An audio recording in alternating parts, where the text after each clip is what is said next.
Dobrodošli u Digin Digital, službeni podcast projekta Arheo Digit, sufinanciranog od strane Europske unije u sklopu programa Interreg Italija Hrvatska. Ja sam Izabela Del Vecchio, a moj današnji sugovornik je redoviti profesor, doktor znanosti Aljuša Vitasović. Profesore, dobrodošli. Dobar dan, hvala vam na pozivu i ugodno mi se družiti ponovno s vama. Evo, hvala još jednom. Za početak možemo krenuti sa pitanjem, ako gledamo arheološke lokalitete iz perspektive ekonomije doživljaja, kako danas zapravo izgleda uspješno upravljanje jednim takvim lokalitetom? Pitanje je konkretno na mjestu, budući da se u javnom diskursu, znači jednostavno ako se gledamo malo kroz povijest zadnjih par dekada, vidimo da mi nekako kroz sektor, više bih rekao kroz javni diskurs, struka upozorava i učestalo da se neke stvari ne rade stihijski. I onda smo često robovi skloni ekstremima. Znači kad smo 2007. 2006. krenuli sa pričama o kulturnom turizmu, sve nam je odjednom bilo kulturni turizam. Znači sve u pravilu podilazimo nekoj želji da nešto se maksimizira ne gledajući aspekte koji se događa. Trenutno su jako doživljaji, jako puno pričamo o doživljajima, međutim ekonomija doživljaja u pravilu je nesretan prijevod jednog engleskog termina experience economy, gdje experiences u pravilu se odnose u jednom aspektu na turističko iskustvo. Znači iskustvo. A doživljaji predstavljaju jedan samo mali promil u stvaranju turističkog iskustva. Što znači da kad ne pričamo o nekoj turističkoj destinaciji, mi njezinu izvrsnost mjerimo na razini ostvarenog doživljaja. Ali glavni proizvod turističke destinacije je turističko iskustvo. I tu imamo problem. Problem nije u stvaranju ekonomije doživljaja. Problem je u stvaranju nove ili dodane vrijednosti. Zašto? U nekom razgovoru, ne sjeća se prije par tjedana, čini mi se, rekli smo da osoba gdje god putuje nosi neke predrasude ili očekuje vidjeti nešto što može usporediti sa sebi sličnim, odnosno sa kulturološkim krugom koji je on donio. I onda pričamo o iskustvenoj ekonomiji, pričamo o turističkom iskustvu. I sad pazite, suvremeni turist je izuzetno informiran. Kako ćete vi stvoriti dodanu vrijednost za njega? Jer generalno svi ekonomski modeli padaju u vodu kad uzmemo varijablu čovjeka. Tako je. Znači svi oni funkcioniraju jer podrazumijevamo da je čovjek racionalno biće. Čovjek je sve osim racionalno biće u nekim segmentima. I vraćamo se, svi mi volimo biti malo sebični i narcisoidni. Znači svi mi kad smo tužni volimo da nas neko pohvali, kad nešto pogriješimo kažemo ma ne, nisi to ti, on ili ona baš su bili protiv tebe, imaš lijepu frizuru, znaš da si taj dan, ne znam, nepočešljan, joj kako, baš mi zračiš nekako. Znači u toj situaciji čovjek želi da mu bude ne minimalno isto kao na nekoj drugoj destinaciji. Čovjek želi da mu bude bolje. Tako je. I tu imamo problem. Kako ćemo mi to stvoriti? Tu se vraćamo, apliciramo se nekako na teoriju autentičnosti, gdje smo mi sami rekli da u postmoderni prepustimo samom turistu da procijeni što je autentično. Znači, znajmo autentičnost kao osjećaj, autentičnost kao znanje, ali s druge strane pustimo samom turistu da on stavi prostor u kontekst. Mi moramo njega informirati i tu u pravilu dolazimo na iskustvenu ekonomiju, odnosno ajmo reći na hrvatskom nazvati ekonomiju doživljaja sa najučestalijim modelom 4E i upravo nam je tu situacija edukacije vrlo bitna. Tako je. Ali, s druge strane, danas u vremenima brzih promjena, interaktivnih tehnologija, brzo dostupnih informacija, neće se zapamtiti educirano. Zapamtit će se kontekst, što znači da iz ekonomije doživljaja moramo stavljanje nečega u konstrukt učiniti zabavnim. Kome? Turistu. Upravo tako. Tako je. Što biste rekli, koji su najveći izazovi s kojima se lokaliteti zapravo svakodnevno susreću kada pokušaju stvoriti kvalitetno iskustvo za posjetitelja? Zaštititi i zabraniti. Pitanje. Uvijek je pitanje što kod nekih lokaliteta u pravilu, evo imamo i primjere i Mona Lise i prahistorijskih špiljskih crteža i tako dalje. Imamo i muzej pračovjeka u Krapini. Da li se iskustvo smanjuje ako smo mi na nekom iole ili ne iole autentičnom mjestu, ali nam je iskustvo autentično za nas? Znači vidimo da sam lokalitet kao lokalitet se degradira, on se troši. Tako je. Ali u pravilu mi ništa nismo manje razočarani ako znamo, ako je naše iskustvo i naš osjećaj zadovoljstva bio velik. Znači ispred Pulskog amfiteatra kad vidimo ove dečke odjevene u rimske legionare, uopće nam ne smeta da li im je dio odore iz vremena različitih situacija. Tako je. Naš doživljaj je relativno potpun, jer naše očekivanje kroz percepciju ide rimski amfiteatar i rimski legionar. Još čekamo nekog Spartaka koji diže bunu, karikiram, ali i uopće nismo razočarani.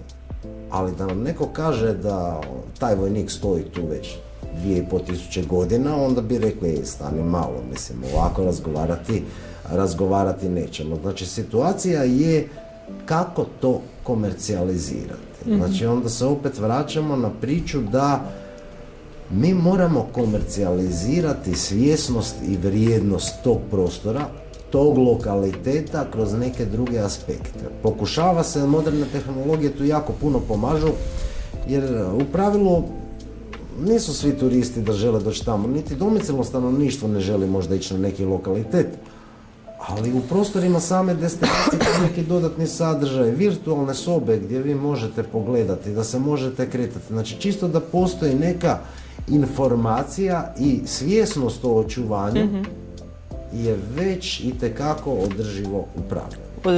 Znači, s druge strane imamo problem i Pompeja sa prekomjernost, sa overturizmom, imamo problem Dubrovnika sa overturizmom, imamo problem svih razvikanijih destinacija, ali tu se tada vraćamo kroz prometu destinacije. Evo sad upravo kad ste spomenuli ove teme, znači možemo zaključiti da je vrlo tanka granica između pronalaženja ravnoteže, između očuvanja baštine i razvoja atraktivnog turističkog proizvoda. Da li u tom procesu može upravo doći do eksploatacije pretjeranog, ajmo reći, trošenja kulturnog lokaliteta, odnosno kulturne atrakcije? Da, granica je izrazito tanka. Granica je tanka na način da mi kroz turističku valorizaciju u pravilu možemo degradirati i degenerirati pijetet prema vrijednosti tog spomenika ili nekog drugog elementa kulturne baštine. Znači mi u konačnici primjer takve degradacije imamo. Evo, iskreno primijetio sam više puta kad vidimo djecu iz osnovnih škola ili nekih kulturno-umjetničkih društava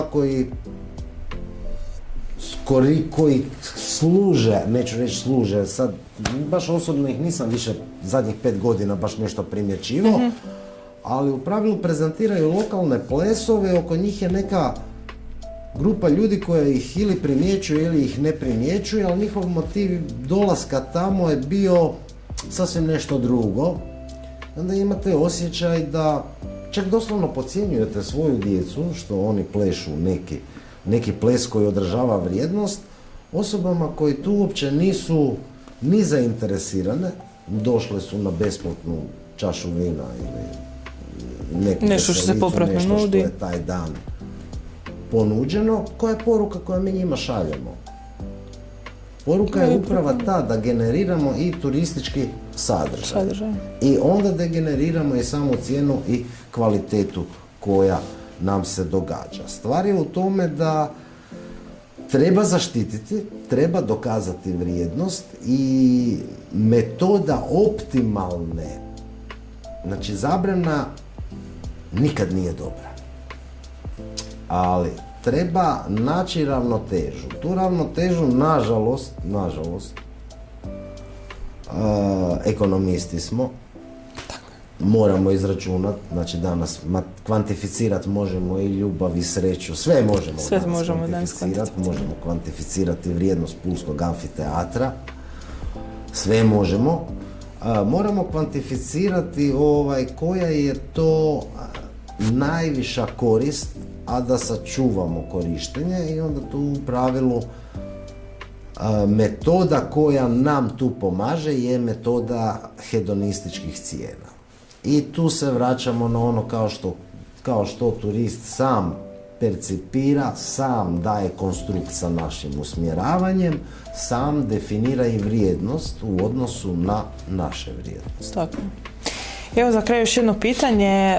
Smatrate li da možda dodatnim edukacijama lokalnog stanovništva ili domicilnog stanovništva zapravo vrijednostima i važnostima kulturnog lokaliteta koje im je blisko možemo zapravo na neki način doprinijeti tom očuvanju kulturne baštine i smanjiti njeno banaliziranje, ajmo reći, kroz turističko korištenje? Da.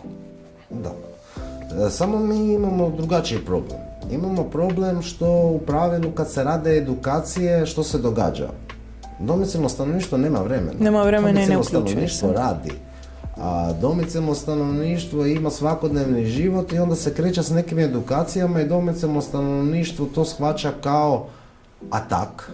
Nešto što moraju, a ne nešto što žele. A možda nema ni interesa da žele znati. Mi često kad u turizmu, u pravilu turisti, pogotovo u selektivnom turizmu, kad turisti dođu na neko područje, oni znaju više od stručnjaka. Upravo tako. Znači, oni su puno informiraniji od lokalnog domicilnog stanovništva. Idealna situacija je da domicilno stanovništvo traži edukaciju dodatno. Međutim, to je u uvjetima gdje smo rekli da je domicilno stanovništvo izrazito ekonomski snažno. Ali domicilno stanovništvo isto treba biti svjesno da samo ispravna valorizacija će izravno ili neizravno povećati njihovu ekonomsku snagu i prepustiti to za neka buduća pokoljenja koja će isto moći to eksploatirati. Znači, primjer Pulskog amfiteatra, koliko on nama vrijedi.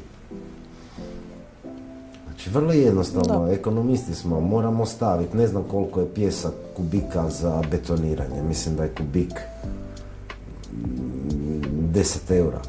Znači, ako ćemo sam amfiteatar puta 10 eura, puta kubika koliko ima, mi smo ekonomski valorizirali i onda ćemo taj prostor prodat, nešto ćemo sazidat, onda će doći drugi ekonomist pa će reći ajmo mi to samljeti u onaj fini pjesak za zidanje, on nije 10 eura, on je 15 eura.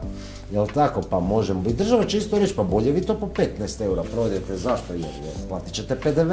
Znači 25% ide i tako dalje. Međutim, što ostaje našoj djeci? Problem, da. Izgradnje infrastrukture, odvoza smeća, sve tako dalje.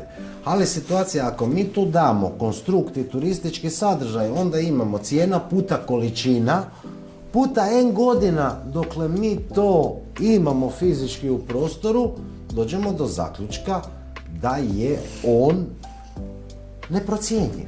Odnosno, procjenjiv je u odnosu na broj godina, znači na N idemo, njegova vrijednost raste. Evo, hvala vam na ovim informacijama i zapravo možemo zaključiti, kao što smo rekli, tanka je granica između očuvanja kulturne baštine i kreiranja atraktivnog turističkog Granicu proizvoda. možemo definirati vrlo jednostavno, a ta granica bi trebala biti kao što, ajmo se vratiti malo na Zvijezdane staze, dok sloboda nekoga, svako je slobodan, dok njegova sloboda ne ugrožava slobodu drugoga.